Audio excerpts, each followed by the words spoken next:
बिस्मिल्लाहिर्रहमानिर्रहीम। शुरू अल्लाह के नाम से जो बड़ा मेहरबान निहायती रहम करने वाला है। हजरत दाऊद अलैहिस्सलाम की कौम बंदर क्यों बनी? एक रिवायत है कि हजरत दाऊद अलैहिस्सलाम की कौम 70,000 आदमी समुंदर के किनारे ईला नामी गांव में रहते थे और ये लोग बड़ी फराकी और खुशहाली की जिंदगी बसर करते थे। अल्लाह ताला ने उन लोगों को इस तरह इम्तिहान लिया कि शनिचर यानी हफ्ते के दिन मछली का शिकार इन लोगों पर हराम फरमा दिया और हफ्ते के बाकी दिनों में शिकार हलाल फरमा दिया। इस तरह उन लोगों को आजमाइश में डाल दिया कि शनिचर के दिन बेशुमार मछलियाँ आती थी और दूसरे दिन में मछलियाँ नहीं आती थी। तो शैतान ने उन लोगों को ये बताया कि समुंदर से कुछ नालियाँ निकालकर खुशकी में चंद हौज बना लो और जब शनिचर के दिन उन नालियों के जरिया मछलियाँ हौज में आ जाए तो नालियों का मुंह बंद कर दो और इस दिन शिकार ना करो बल्कि दूसरे दिन आसानी के साथ इन मछलियों को पकड़ लो। उन लोगों को ये शैतानी हीलाबाजी पसंद आई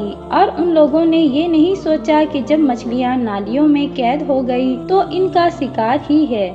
इस तरह वो शनिचर ही के दिन शिकार करते रहे जो उनके लिए हराम था। इस मौका पर इन यहूदियों के 3 गिरोह हो गए। कुछ लोग ऐसे थे जो शिकार के इस शैतानी अमल से मना करते रहे और नाराज व बेजार होकर शिकार से बाज रहे और कुछ लोग इस काम को दिल से बुरा जानकर खामोश रहे। दूसरों को मना ना करते थे बल्कि मना करने वालों से ये कहते थे, तुम लोग ऐसी कौम को क्यों नसीहत करते हो जिन्हें अल्लाह ताला हलाक करने वाला या सख्त सजा देने वाला है। और कुछ वो सरकस नाफरमान लोग थे जिन्होंने हुक्म खुदाबंदी के एलानिया खालफत की और शैतान की चाल को मानकर शनिचर के दिन शिकार कर लिया और इन मछलियों को खाया और बेचा भी। जब नाफरमानों ने मना करने के बावजूद शिकार कर लिया तो मना करने वाली जमात ने कहा कि अब हम इनसे कोई मेल मिलाप ना रखेंगे। इन लोगों ने गाँव को तकसीम करके दरमियान में एक दीवार बना ली और आमदरफ्त का एक अलग दरवाजा भी बना लिया। हजरत दाऊद अलैहिस्सलाम ने गजबनाक होकर शिकार करने वालों पर लानत फरमा दी। इसका असर ये हुआ कि एक दिन खताकारों में से कोई बाहर नहीं निकला तो उन्हें देखने के लिए कुछ लोग दीवार पर चढ़ गए तो क्या देखा, वो सब बंदरों की सूरत में मशक हो गए हैं। अब लोग इन मुजरिमों का दरवाजा खोलकर अंदर दाखिल हुए तो वो बंदर अपने रिश्तेदारों को पहचानते थे और इनके पास आकर इनके कपड़ों को सूंघते थे और जारो कतार रोते थे।